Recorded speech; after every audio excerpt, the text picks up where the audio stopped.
ലഹരി വിരുദ്ധ ദിനത്തിൽ കുട്ടികൾക്കൊപ്പം കൈകോർത്ത് പ്രശസ്ത സിനിമാ താരം മോഹൻലാലും. മണക്കാട് NSS ഹയർ സെക്കൻഡറി സ്കൂളിൽ നടന്ന ലഹരിക്കെതിരെ ഒരു കയ്യൊപ്പ് പ്രോഗ്രാമിലാണ് മോഹൻലാൽ പങ്കെടുത്തത്. ആധുനിക യുഗത്തിലെ ഏറ്റവും വലിയ വെല്ലുവിളികളിൽ ഒന്നായ രാസലഹരിയോട് നോ പറയുകയും ജീവിതത്തിലെ സന്തോഷകരവും അവിസ്മരണീയവുമായ സംഭവങ്ങളെയും നേട്ടങ്ങളെയും ലഹരിയായി കാണുകയും ചെയ്യുക എന്നതാണ് യുവതലമുറ ലക്ഷ്യം വയ്ക്കേണ്ടതെന്ന് പ്രശസ്ത സിനിമാ താരം മോഹൻലാൽ പറഞ്ഞു. മണക്കാട് NSS ഹയർ സെക്കൻഡറി സ്കൂളിലെ വിമുക്തി ക്ലബിൻ്റെയും സ്കൗട്ട് ആൻഡ് ഗൈഡ് യൂണിറ്റിൻ്റെയും NSS യൂണിറ്റിൻ്റെയും ആഭിമുഖ്യത്തിൽ ലഹരി വിരുദ്ധ ദിനത്തിൽ സംഘടിപ്പിച്ച ലഹരിക്കെതിരെ ഒരു കയ്യൊപ്പ് പരിപാടിയിൽ മോഹൻലാൽ പങ്കെടുത്തു. ദിനാചരണ പരിപാടി Thodupuzha excise circle inspector Sreekumar ചിരാതിലേക്ക് അഗ്നി പകർന്ന് ഉദ്ഘാടനം ചെയ്തു. ദിനാചരണത്തിന്റെ ഭാഗമായി സ്കൗട്ട് വിദ്യാർത്ഥികൾ അവതരിപ്പിച്ച ഫ്ലാഷ് മോബ് ഏറെ ശ്രദ്ധേയമായി.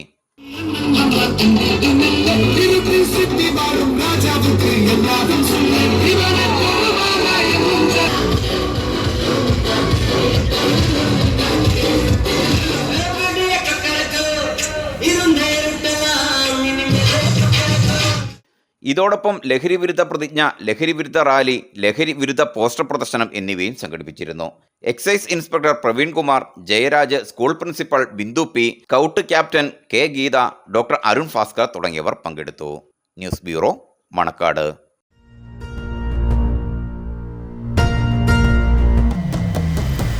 വരമാംഗല്യം Chandramukhi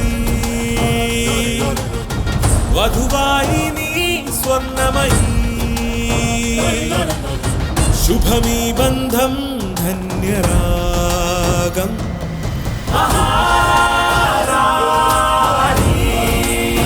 Maharani Wedding Collections, the classic bridal world.